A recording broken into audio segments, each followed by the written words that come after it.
রাষ্ট্রপতির ছবি নামিয়ে ফেলতে হবে, কিন্তু এ ব্যাপারে কোনো প্রজ্ঞাপন হয়নি, মৌখিক নির্দেশ গিয়েছে এবং এটা অনেক জায়গায় পালন করা হচ্ছে। তো আবার এটা দেখলাম যে আমাদের দেশীয় রাজনীতিবিদরাও এটাকে একভাবে সাপোর্ট দিচ্ছেন। আপনি যে দলের সঙ্গে যুক্ত সেই দলের একজন নেতা বলেছেন যে তারা বোধহয় নো পোর্ট্রেট নীতিতে অগ্রসর হচ্ছে। তো এখন যেটাই হোক, কোশ্চেনটা হলো কি যে এই জিনিসটা যদি হয়ে থাকে, এর তো কোনো প্রজ্ঞাপন দেখলাম না, সরকারি কোনো নির্দেশনা দেখলাম না। এটা কি মৌখিক ভাবে হয়, অথবা এভাবে কি হওয়া উচিত? রাষ্ট্রপতি কি ব্যক্তিটা ইম্পর্টেন্ট না চেয়ারটা ইম্পর্টেন্ট? এই বিষয়গুলো নিয়ে কিন্তু অনেক জায়গায় আলোচনা হচ্ছে। এটাকে আপনি আসলে কিভাবে দেখছেন? দেখুন, গত 1 বছরে রাষ্ট্রটাকে ঐক্যবদ্ধ রাখা, মানুষকে ঐক্যবদ্ধ করা, 15 বছর যে বিভাজনের চাষ হয়েছে সেটাকে বন্ধ করা, ল অ্যান্ড অর্ডারকে স্থিতিশীল করা, প্রতিষ্ঠানগুলোকে শক্তিশালী করা, এই দিকে মনোযোগ না দিয়ে সরকার আরো অন্যান্য অনেক নিটিগিটি ছোট ছোট ব্যাপারের দিকে মনোযোগ দিয়েছে। ধরুন, এই যে এই রাষ্ট্রপতির পোর্ট্রেটের ব্যাপারটাই ধরুন, এই পোর্ট্রেটটি সরানো কেন হলো আমরা কেউ জানি না। আপনি জানেন না, আমি জানি না, রাজনৈতিক দলগুলো জানে কিনা আমি জানি না। সো এই যে কেউ না জানলো, চুপে চুপে একটা মৌখিক নির্দেশ দেয়া হলো, এটার অর্থটা কি? যদি নো পোর্ট্রেট নীতি নিয়ে থাকে তাহলে সেটা প্রজ্ঞাপন দিয়ে আমাদের জানা, তাহলে কারো পোর্ট্রেট থাকবে না, ওয়েল এনাফ। আর কোন পলিটিক্যাল পার্টি যদি সেটাকে সাপোর্ট করে, তাহলে আমি আশা করব সেই পলিটিক্যাল পার্টিও যখন ভবিষ্যতে ক্ষমতায় যদি যায়, তাহলে তারাও নো পোর্ট্রেট নীতি নেবে। ডেফিনেটলি আমরা সেটা আশা করব। সো আমরা না এখন পিসমিল বেসিসে কাজ করছি, মানে যেটা সামনে আসছে ওটা নিয়ে কাজ করছি, কিন্তু আমাদের আসল যে কাজগুলো, এই সরকারের যে গুরু দায়িত্বটা ছিল 5ই অগস্ট 2024 সাল থেকে আজকে 25 সালের অগস্ট মাস অলমোস্ট শেষ হতে যাচ্ছে, এখন পর্যন্ত সেই আসল জায়গাগুলোতে আমরা হাত দিতে দেখলাম না। রাষ্ট্রপতির ছবি থাকবে কি থাকবে না সেটা নিয়ে সরকার যত ব্যস্ত, তার চেয়ে যদি বাংলাদেশের ল অ্যান্ড অর্ডার সিচুয়েশনটা ঠিক করার দিকে সরকার মনোযোগী হতো, যদি মানুষের নিরাপত্তা দেওয়ার ব্যাপারে সরকার মনোযোগী হতো, যদি একজন ভালো উপদেষ্টাকে স্বরাষ্ট্রের দায়িত্ব দেওয়া হতো, যদি নির্বাচন সামনে রেখে কিভাবে তারা রোডম্যাপ তৈরি করবে সেটা নিয়ে মানুষের সামনে একটা ক্লিয়ার পিকচার দিত, যদি রাজনৈতিক পলিটিক্যাল পার্টিগুলোর মধ্যে ঐক্যমতের ব্যাপারে আরেকটু জোর দিত এবং যত দ্রুত সম্ভব নির্বাচনের ব্যাপারে একটা ফয়সালা করতে পারতো, তাহলে আমার মনে হয় যে দেশটা আরেকটু বোধহয় রাইট ট্র্যাকে যেত। আপনি যদি সাধারণ মানুষের দিকে কান পাতেন, যারা কোনো পলিটিক্স করে না, তারা কিন্তু ভীত এবং তারা বলে দ্রুত একটা পলিটিক্যাল গভর্নমেন্ট আসুক, সেই গভর্নমেন্ট যেমনই হোক is better than an unelected government. আমরা তো দেখলাম রাজনৈতিক নেতাদের শাসনে 53 বছর দেখলাম, আবার আমরা অরাজনৈতিক বিশ্ববিখ্যাত অতি উচ্চ শিক্ষিত মানুষের শাসনও এই 1 বছরে দেখলাম। সো মানুষ তো তার কম্পেয়ার নিজেরা নিজেদেরটা করতে পারে। জি, অনেক ধন্যবাদ, অনেক ধন্যবাদ রবিন ফারহানা। প্রিয় দর্শক, প্রিয় দর্শক, আপনারা শুনলেন ব্যারিস্টার রবিন ফারহানার বিশ্লেষণ আমাদের নির্বাচন নিয়ে, ডক্টর ইউনূসের কথার প্রতি মানুষের আস্থা নিয়ে, রাষ্ট্রপতির ছবি নিয়ে, আইন শৃঙ্খলা নিয়ে, সবকিছু নিয়ে। আমরা আগামীতে আরো নানা প্রসঙ্গে আমার সঙ্গে আলোচনায় বসতে চাই। ততক্ষণ পর্যন্ত আপনারা ভালো থাকবেন। এখন এ পর্যন্তই, আল্লাহ হাফেজ। তো আমার দুটো প্রশ্ন এখানে, যে আপনিও কি মনে করেন ফেব্রুয়ারিতে নির্বাচন হবে, অথবা দ্বিতীয় প্রশ্ন যেটা, ডক্টর ইউনূসের উপর সাধারণ মানুষ আস্থা রাখতে পারছে না? দেখুন, অনেকগুলো কারণ আছে নির্বাচন ফেব্রুয়ারিতে হবে কিনা এটা নিয়ে সন্দেহ পোষণ করার। নির্বাচন নিয়ে মানুষের মধ্যে এক ধরনের প্রত্যাশা, এক ধরনের অপেক্ষা এবং উচ্ছ্বাস আছে। আপনি জানেন মাসুদ কামাল ভাই, বাংলাদেশের মানুষ 17 বছর কোন রকম কোনো ভোট দিতে পারে নাই। সো এত বছর পরে একটা নির্বাচন হবে, সেটার যে একটা আমেজ চারপাশে থাকার কথা, আমরা কিন্তু সেই আমেজ এখনো লক্ষ্য করছি না। যদিও ডক্টর মোহাম্মদ ইউনূস স্পষ্টই বলেছেন যে ফেব্রুয়ারির মধ্যেই নির্বাচন হবে, এবং ফেব্রুয়ারি প্রথম 1 সপ্তাহ, প্রথমে বলেছেন প্রথম দিকে, তারপরে বলেছেন রমজানের আগেই নির্বাচন হবে, দ্বিতীয় মানে মধ্যভাগের মধ্যে নির্বাচন হয়ে যাবে, কিন্তু মানুষ কিন্তু এই কথাটি বিশ্বাস করছে না। এখন আপনি প্রশ্ন করতে পারেন কেন করছে না? করছে না তার অনেকগুলো কারণ আছে। আপনি জানেন যে সংস্কার একটি চলমান প্রক্রিয়া, যেটা নিয়ে রাজনৈতিক দলগুলো দফায় দফায় বসছে, ঐক্যমতে পৌঁছবার চেষ্টা করছে, কিন্তু অনেকগুলো ব্যাপারে তারা যেমন একমত হয়েছে, আবার বেশ কিছু ব্যাপারে তাদের মধ্যে অনৈক্য খুব স্পষ্ট। এবং কোন কোন পলিটিক্যাল পার্টি যদি সেই অনৈক্যকে পুঁজি করে নির্বাচনটিকে পিছিয়ে দেওয়ার চেষ্টা করে, তাহলে সেখানে খুব একটা অবাক হবার কিছু থাকবে না। আমি আপনাকে আরো খোলাখুলি বলি। ফর এক্সাম্পল, জামাত পিআর পদ্ধতির নির্বাচন চাইছে, এনসিপি এখনো নিবন্ধন পায়নি, কিন্তু অন্যদিকে ডক্টর মোহাম্মদ ইউনূস নিজেই ঘোষণা করেছেন এনসিপি তার দল বলতে তিনি একটি দল তৈরি করতে বলেছেন ছাত্রদের, যার ফলশ্রুতিতে এনসিপি গঠিত হয়েছে। এবং এনসিপির সঙ্গে ডক্টর মোহাম্মদ ইউনূসের যে ঘনিষ্ঠতা, সেটা এখন নতুন করে আর বলবার কিছু নাই, কিন্তু এনসিপির নিবন্ধন এখনো হয় নাই। আবার জামাত চাইছে পিআর পদ্ধতি। নির্বাচনটি কিভাবে হবে সেটা নিয়েও কিন্তু এখন পর্যন্ত খুব ঐক্যমতে আসা গেছে এটি বলা যাবে না।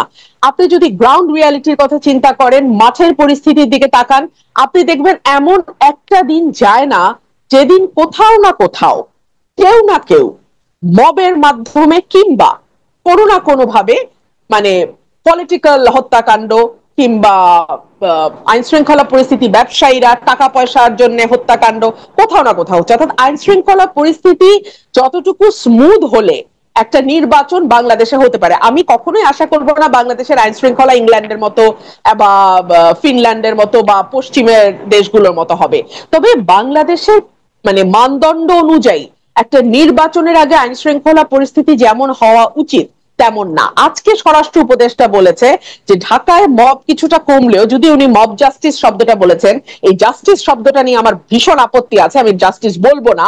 এই মবের সহিংসতায় ঢাকা কিছুটা কমলেও ঢাকার আশপাশে এবং দেশের অন্যান্য জায়গায় মব কিন্তু চলমান আছে।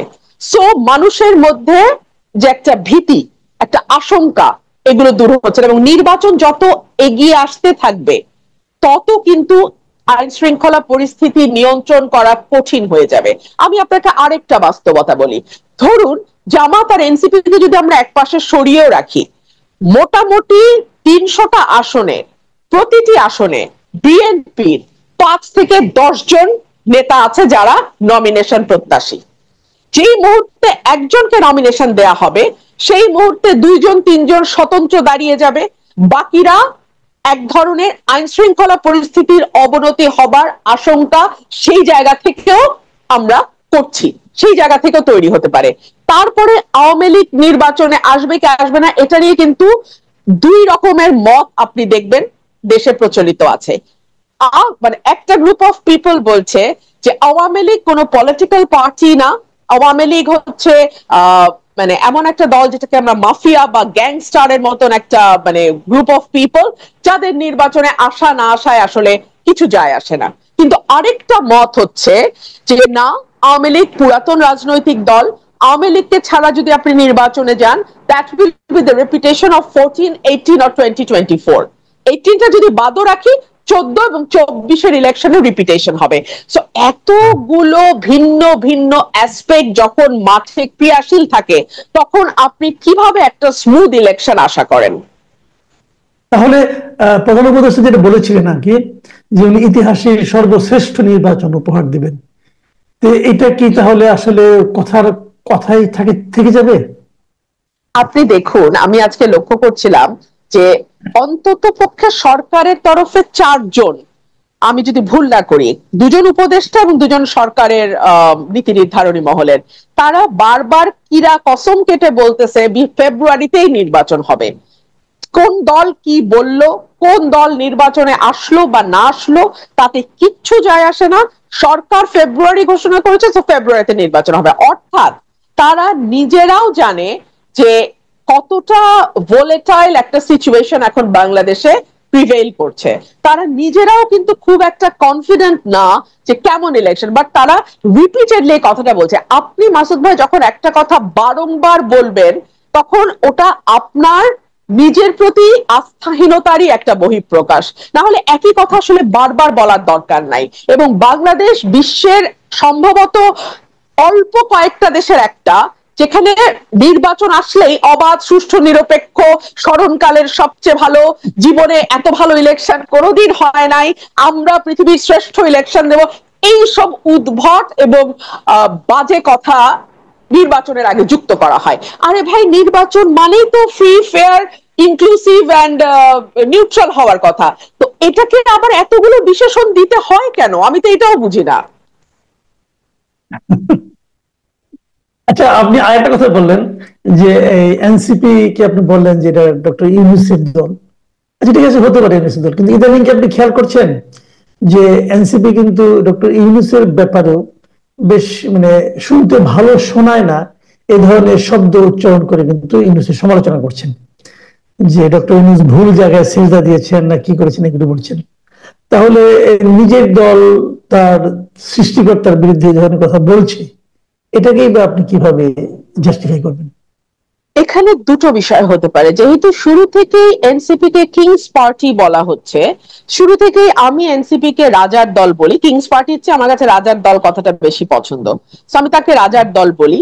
তো তাদের এক ধরনের পারসেপশন ক্রিয়েটের ব্যাপার আছে যে না, আমরা রাজার দল না। এই যে দেখুন, আমরা রাজাকেও সমালোচনা করি, কিন্তু আপনার বা আমার অভিজ্ঞতা কি বলে, টকশোতে যখন আমরা বসি, এনসিপি যিনি রিপ্রেজেন্ট করছেন, তিনি এনসিপি কে যতটা রিপ্রেজেন্ট করেন, গভর্নমেন্টকে তার চেয়ে কোনো অংশে কম রিপ্রেজেন্ট করেন না।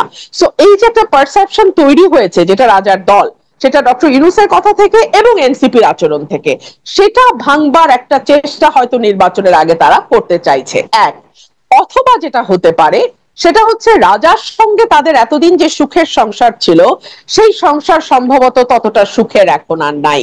কারণ আমরা রাজার উপদেষ্টা মানে অর্থাৎ পারিষদদের, মন্ত্রী পরিষদ সদস্যদের, অন্যান্য উপদেষ্টাদের বলতে শুনছি যে এনসিপি যাই বলুক না কেন, রাজা যেহেতু নির্বাচন ফেব্রুয়ারিতে বলেছেন, তো নির্বাচনটি ফেব্রুয়ারিতেই হবে।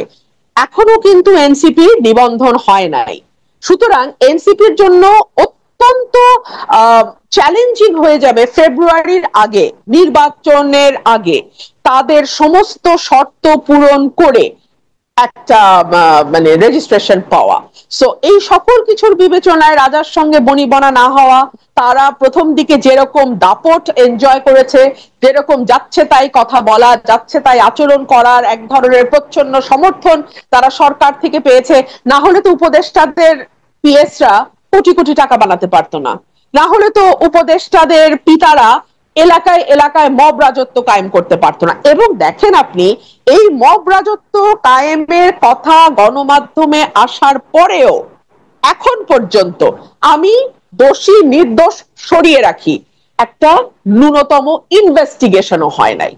তো আপনি আমাকে বলেন, মানে এই দল রাজার দল না হলে আর কি, তারা এখন যেই পারসেপশনই ক্রিয়েট করার চেষ্টা করুক না কেন।